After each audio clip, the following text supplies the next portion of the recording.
Тоже очень важный вопрос. До какого срока можно подать документы? Вот начинаем мы с сегодняшнего дня, с 20 июня, и до какого Ну, дня? практически ровно месяц мы принимаем документы. Если вы поступаете только по ЕГЭ, то этот срок у нас идет до 25 июля, а если по внутренним экзаменам, то до 20. Соответственно, ну, я всегда говорю до 20 июля, потому что уже в этот период основная масса должна сдать уже все документы, уже формируются уже конкурсные списки, уже ЕГЭ известно, уже можно рейтинги смотреть.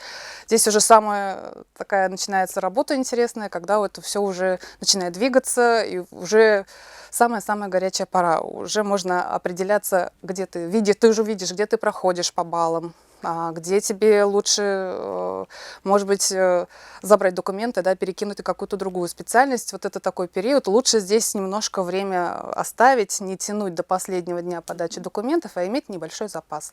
Поэтому я рекомендую 20 июля, чтобы все документы уже лежали в университете, и вы уже смотрели спокойно конкурсную ситуацию.